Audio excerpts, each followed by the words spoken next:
Today is September 6, 2025. We're on the campus of our Robert F. Kennedy High School in the library, and I'm with Herb Delute. We're just going to go through a few questions. Let's just first start off, though, with can you just introduce yourself and talk a little bit about who you are and your connection to today's event? My full name is Heriberto Delute Jr. I was named after my father, but I'm known as Herb Delute. I was born and raised in Delano. I grew up working in the fields. I worked in the fields since I was in high school, college, and when I was teaching, I would come here to Delano during the summertime, Christmas, Thanksgiving, Easter break. I actually work in the fields with my mother, father, brothers, sisters, aunt, and uncle during the picking season. I was born and raised here, and I went to San Diego State, but I came here every summer because of my parents. Like one of the things, how many opportunities do you have to actually work with your parents? And that's what I did with my mother and father. That's why I came here. I was part of the first 50th anniversary of the Bold Steps, so that's my connection. I'm also with the Filipino American National Historical Society. I was the vice president, now the current past president of Delano, but I actually live in San Diego, California, where I'm very involved with the Filipino community there. You mentioned right now the role your parents played in your earlier life. Is there something specific that they did, or some sort of lesson they imparted to you that drove home the importance of your history and your connection to the community? It was really interesting. Like, I'm the kind that just kind of watches things and have these questions. And it was really interesting. Like, I don't think I really asked the questions of my parents, but I kind of just had this question in the back of my mind. And over the period of time, those answers started kind of answering themselves as I learned. And one of the questions, like, why is my father married at over 50 years old and didn't have kids till he was 50? That's the question that came out. Two is like, why Delano? Why did he pick Delano to work in the fields? And next thing I asked, like, why are all these Filipinos in this part of town working in the fields? Because like whole families worked in there. So those are the questions that came up, and it was the result of me being part of a statewide conference where I finally met Uncle Fred Cordoba at the Filipino National Historical Society funds. At that point, he started answering questions like, hey, a lot of the Manos came here because there was the anti-miscegenation laws because they couldn't marry. And they started working in the fields. Then I said, oh, that's why my father started working in the fields. But he didn't just work in the fields. He worked in Stockton to asparagus. He worked around the Sacramento area with the peaches. Then he would go to Coachella to pick the grapes, Arvin and Delano. And then the wintertime, because there was no work, he would stick around in Delano where he'd do a lot of the pruning. But also he started taking classes in Bakersfield, LA regarding drafting. So because of this, that really influenced us in terms of the work ethic. And plus one of the phrases that my mom said, like, you're not going to work in the fields the rest of your life. And she made sure all the kids went to college. But at the same time, that instilled the work ethics, but also the motivation not at work, but you need to do something with your life. And their phrase, like, we work in the field, but that's not what we want for you. So that instilled that the work ethic and the motivation. And finally, the thing that it was important to me is like, as I looked at those questions and I got the answers, the question I was like, I wonder other people have those same questions. I want to make sure I find ways for them to hear those answers and find to relive it. That's why I believe in the oral history, the presentation that we're doing, especially the phrase I have, like, we want you to tell your stories and preserve your stories. And when I say tell your stories in different ways, whether it's video, social media, writing, books, and people do it by just doing the tours and just giving history that way. So that's why it was important to maintain the story and preserve it also. Awesome. Can you share a memory from the time of the Delano grape strike that has stayed with you all of these years? And, what did that moment mean to you personally? It's interesting, when I first worked in the grape fields, it was in our picking season. And I would go with my parents, and it was actually during the strike. But I wasn't getting paid, I was just helping my parents out. But what I noticed is the conditions. You sit there and go like, where's the bathroom? I gotta really use the bathroom. You gotta go to the middle of the fields and use the bathroom. I said, there's no toilet? No, that's where you go. Okay, no breaks. You work until it was done. And then my parents, because I was with them, worked 6 days a week, 8 and up to 10 hours. So I saw that working conditions, and I sat there like, whoa, that's a lot. It's hard work. I mean, people say like, that's hard work. No, working in the fields, picking that's hard work. So that's one of the things I realized, like the conditions. And then I remember, because we lived near the fields, they would run the sulfur machines, and there would be people around. They would spray pesticide, and there were still people around. We didn't know any better. They just thought that's okay. So it's really interesting with the pesticides, the working conditions, the no bathrooms. We saw what was needed. And the thing that I didn't realize, you work for a wage, but it was never minimum wage. It was always below minimum wage. So when we're talking about a fair, price, it wasn't even minimum wage. So those are the things that struck out. And that's why another thing that struck out was like, we had no medical. The union allowed us to have medical, have friends and family that were saved because they were able to go to the medical in the clinic. And that's the lasting impression, like really it's about the medical and the work conditions. It's interesting. You mentioned, the impact of pesticides and,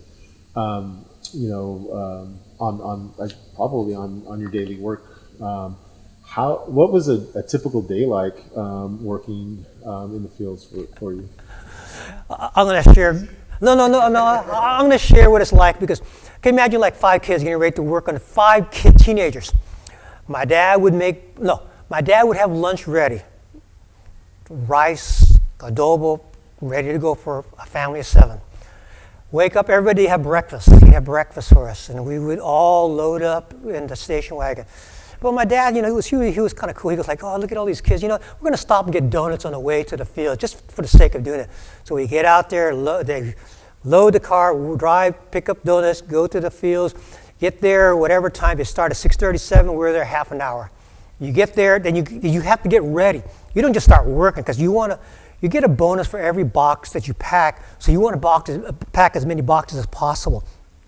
So it was my job to take out the wheelbarrow, start getting all the supplies ready. With supplies like the boxes, the curtains, the lids, to get it ready. Then we had the places where the people would put the grapes in the boxes, or in this case, they started having packing stands. So we get that ready, put it out the rows, the drumming boxes, and then as soon as it was ready, and sometimes the sugar level wasn't high enough. So we had to delay the picking maybe 30 minutes or an hour, or there could be mildew.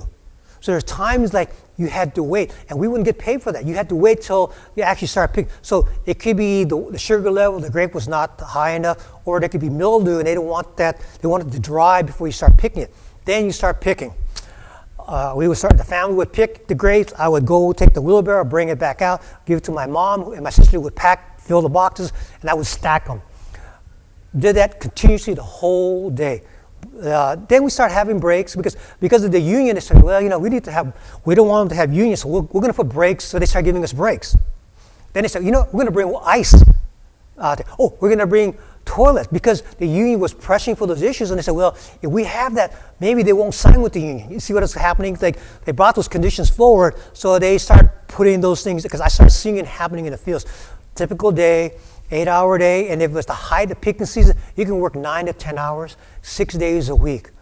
And sometimes it'd be too hot to start, so you had to wait till it could cool down, things like that. But it was tough. 6 days a week, whole families, and not just our family. We're talking about the families of Delano, which is really impressive. You sit there and you say, oh, there's the Mino family, and you say hi. Oh, there's the other Mino. If I say hi. And I remember, you would just talk because we knew from school. So you just had whole families picking grapes, not necessarily with the same grower, but with different growers too. Interesting. So you kind of hinted at the power of the union, just with the growers trying to head off, people joining and maybe even potential grievances and what have you. What does solidarity mean to you when it comes to with really in the context of workers coming together during this period?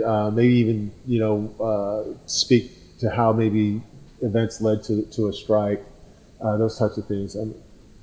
What do you think about that? The things that growers learn is that there were the Filipinos and there were the Mexicans, and they realized they had these two different groups, and they actually had like different crews of Mexicans, Filipinos, or some had Mexican Filipinos, depending. So they weren't all just one group, because I know with our group we had Mexicans, Filipino families, but they would use that concept, like if the Filipinos would go on strike, they hired maybe the braceros to take over, and so they kind of used that against us, and I think that was the advantage of. Leon. We said, you break our strike, we're going to break your strike, so we need to come together. And that was important. And I think one of the things that was important is like you have Chavez was the organizer, and you have Leon who really was the union man, who was out doing the strike. So that was the play that started happening. Like, when was it the best time to go on strike? How do you do that? What does the leadership look like? So that was also critical. So because of that, it came a time when both the Mexicans and Filipinos had to work together. There was no choice. That's why the Filipinos went out. And the reason they went out, because a lot of the camps were predominantly Filipinos. So and the foremen, the contractors were the ones that were in charge, so most of them were Filipinos. But then they had to really work with the Mexican workers too because of that. And that was the key point of being able to work together. And I think the thing that we understand, like, one time the Philippines were not given credit, but we were at the point like both worked for that to happen, and we need to acknowledge and share the story together and enhance each other's story. In fact, and the thing that I want to emphasize, I agree, was the solidarity and the unity, because that's what it took, because it took 5 years for the strike to end, to finally get the union, and they pitted us against each other, and then there was a point where they really had to come together, and I think it was really the result of the boycott, against the grocery stores, the East Coast, and the international. And I think that's what kind of brought it together, because our strike was not enough. It had to be the boycott and the involvement of Robert F. Kennedy was involved with it, William Root there regarding the other unions. Once that started happening, it became more of a, not just a Delano, but a statewide, national, and even international kind of agenda. Okay. So you mentioned that the strike took 5 years to get through. What was it like during the strike for you as a worker? I mean, were you I don't know. I really don't even know what to ask here. But like, what other than what was it like? My parents walked out. They went out. But the reality is, like, families could not afford it. Can you imagine, like, a lot of us worked because we needed the high schools. And we got our football shoes, basketball shoes, our clothes, school supplies. That's what we used the money from the bonuses. The reality is we couldn't hold out. A lot of families they had to go back. The reality is families could not hold out. Families started building homes. And they, at that particular time, because they were now able to buy land, but now they can build the homes. So a lot of them had to build homes. It was really a critical time, because my generation were starting to get older and needed homes, and that's what happened. So the aspect, like, it was tough. It pitted families against each other, neighbors, because some went out on strike for valid reasons. Some went back to work for valid reasons. They all had valid reasons, but it was tough. And I know within our family, we had my mom's cousin went out, and I remember my parents talked to him back and forth, and he explained, why don't you go out? And then my mom would say, we have 5 kids. You understand? It was funny. It was like, then he would still visit us and talk to us, but he felt bad. He would come because the union would get various supplies and donations. He would come by and say, here's a basketball. He'll give it to us. Understanding, like, we still had to work and things like that. So it really was tough for families. People said it was like everybody went out. So yeah, they went out, but then the reality is it was hard. And I think that was the reality. The Manong stayed out. 60, 70-year-old men stayed out. A lot of the families had to work, but the Manongs were the ones that stayed together. And the thing that impresses me, they were together, but the saddest part, I call it their epilogue, like what happened to them. When you can't work, it's basically a death sentence, because you can't work, you can't make the payments. So then that's why they had Agbiani Village. That's why there was retirement homes for a lot of the Manongs. And then some Manongs were able to go back, but not everybody. And there was retirement homes across the street where my uncle stayed. So the thing it was hard, the families, but it was harder were the Manongs. Because even though they went on strike and all that, what happened to them. Even they couldn't work forever. And I remember when I first came back, they said, you need to sign up for the union, get your union card. I went there and I was a union, but you had to go and say, I am working for this particular grower. No, you got to be assigned. No, our family always worked with this grower, and with my mom and dad, I got to be with them. So that's a kind of a play where they didn't understand that aspect, like a lot of family members would work together during the picnic season. You just can't just assign them randomly. So that's the thing that the union had to learn as a result of that. So that's one of the things that happened. They had to learn of the union hall. And so it wasn't all, the strike was hard. But afterwards, the implementation, the figuring it out was also hard too for a lot of the families. But the things got, they figured it out. But another thing that happened is like when the contract ended, then they started pitting one union against each other, the Teamsters, the UFW. So that became an issue of the both group trying to play against each other. So that was kind of interesting too. And that's why Chavez did another a walkout of the pilgrimage also, because of the fact they still had to redo a contract after it was over. So that was an interesting story also with the UFW and the Teamsters. So I want to get back to that too, but initially, so you mentioned so you guys came out of it with a contract in the original 5-year strike. What was the reaction to the membership? I mean, were they optimistic about the contract that and what terms came out of the strike, or how did they what was the reaction there? Well, they were optimistic. They got a pay raise. They look at the working conditions. I think the key things were the working conditions, because the working conditions improved because they knew that's what the union wanted, and of course that's what they got in the contract. The pay wage was nice. We didn't know any better, so it was nice. But I think the key was medical benefits. The clinic opened up. Families can get medical. I have friends that were sick that helped them, had valley fever. Because of that, they were able to get medical care. That was the key thing. Another thing that started happening, they had the Labor Relation Board. Now someone can hold the growers accountable for other items. Before, they just got away with it. I think that was a key item. People don't understand that, but that was a key item. If the workers didn't realize it, but I understood that that's a key point. And so in terms of benefits, and what people saw, they saw what it came to. And the bottom line is like, once they figured it out, people were back to where they're working and all that, and that was the critical. Then it becomes the issue like, okay, now the unions are now trying to say go with Teamster, UFW after the contract. So that became an issue afterwards. But the more important item for us is that, how should I put it? It was, oh God, I'm trying to figure the words. What was the question again? So the question was, what was the satisfaction? Oh, satisfaction. Definitely medical. The benefits are, and then the working conditions, there's no doubt about that. But I think the long term is that the growers could be held accountable. Before they weren't. Okay? And because of that, and I'll be honest, a lot of the growers were good people. I'm not saying they were bad, but sometimes there was no way to hold people accountable like it. There's something who would answer for it. I think that was important. I think that was a key thing.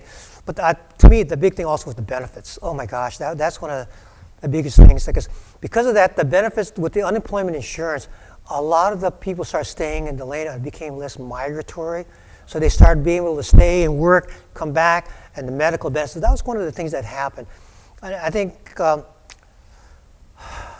and one of the things that I want to emphasize, like part of the union contract is the boxes that you made, a certain amount went to a retirement home for the Filipinos or people. And what people don't realize, there was money set aside so therefore they can start building Agbiani Village. That's an item that Roger Gadiana brings forward, and I think that needs to be brought up. That was part of the contract, so there was money for that. They got the supplies, but they'll still need volunteers to build it. So I think that's one of the things I felt very strongly about, because my dad was a mono, but fortunately he married, had family, but all the other ones did not have families. Yeah. So the other thing is, you mentioned the UFW after or not the UFW, but the Teamsters after the settlement. How did the Teamsters come into the equation here? What, and what did that cause? I mean, what? Well, basically it's pitting one group against the other. But bottom line, the union, the growers wanted the Teamsters for a lot of, there's Rizla Chavez, the strike, and there's that, I'm not going to forget. So that's what it came down. And then it became the issue of like, who are you going to sign with? And they were anti-Teamsters, things like that. So, but it was interesting because at that time, I started going to college because it was post 70, so we had 70 to 75 was with the contract. So at that point, I was now in college, so I was less. I came here, but it was less and less because I was getting summer jobs and interns and things like that. But the thing I saw was it was the jockeying of both groups. And another thing is like there's the famous like people were throwing nails out. It's because if they were anti-Teamster, anti-UFW, you don't know who did it, and they call them the goons from other. And I don't know. It's like it was all like secondhand information. So, but I could not see it. I see it because we were busy trying to make a living and just whatever we voted, and that's what happened. They went with Teamsters, I think. And you also mentioned Agbayani Village as being a benefit that came out of the original strike. People allotting some of their pay to the establishment. Can you just kind of talk about the importance of Agbayani Village and kind of its legacy? At the end of the Grape strike, I'm going to use my father as an example. At the end of the Grape strike, when they finally signed the contract, my dad was 68 years old. He was the youngest of the Monongs, okay? But his advantage was that he was able to save his money, buy a house, have a family, married when he was 50 years old. A lot of the Monongs were married and sent money back, but a lot of them were not able to go back. Some were able to, so the question is like, what happened to them? And a lot of them worked till they couldn't work. They just could not work. When you're 75 years old, you just can't work. My dad continued to work till he was 75 because I worked with him. But then the question like, where do they go? And having a place for them to go when they're retired. And I talked to somebody like who interviewed him. He said, it was like this family. There were these men. The phrase, if you were to look at the movie, the Delano, the phrase like gentlemen, they would talk. They would adopt families because they didn't have any family. I know, like my uncles. I call them uncles, but they weren't. They adopted us. They would sit there. They'd give us things, pay for us. I know when I finished high school, they're like, "Oh, we're so proud of you," and think like we're proud of your brothers and sisters. So a lot of the Monongs adopted families. Two, they saw our success in schools as their success. They saw a great athlete, a student, a leader. So they saw us as their success story. But at the same time, they knew their time was limited, so that's why they needed the place. Otherwise, if they didn't, they went to a retirement home, which was funded, if they were lucky, with the Social Security checks. If they were lucky. The others, Monongs, went to Agbayani. And the thing that was impressive, my dad would visit them. He would hang out with them. I didn't know, where's Dottie? He's with them. We saw pictures there. He was in the middle of the group. But he would hang out with them. But the more point, like they developed a bond. They cooked for each other. They cooked their food. And then the thing is, like, Mark Polita started bringing students out here to tell their story. He had Roger Gadiana visiting them. They have Marissa Roy with the Delano Monongs. So they started telling their stories. And I think the key thing, like, the epilogue is very sad. Now, I'm going to give you the story is like my dad had kids, married later, it was success, that part. I had an uncle that did well, but he won Keno, but he had a wife, went back because he wanted some money. I have another uncle with my mom's cousin, illiterate. My dad would write everything for him. He felt ashamed going back, but he sent money back, but he couldn't go back. So he stayed in a rest home. I would visit him, and when he would see me, he would start crying. It was sometimes like he couldn't move, so he would get bed sores. My dad visited him every day. My mom visited him every day. I tried to visit him, I couldn't. He would start crying. It would like break my heart, so I just couldn't do it anymore. But my dad and my mom religiously went there. They took his check, mailed it back to the Philippines to pay for his wife. So that's what happened. A lot of them could not go back. And if they were able to go back, they were lucky, and some stayed here, like my dad. So that's the story we want to make sure that they sacrifice a lot. And I think that's the story they need people. They sacrifice a lot, and people don't realize what it took for that to happen. Yeah. Wow. I know you're busy with the event today. How are we doing on time?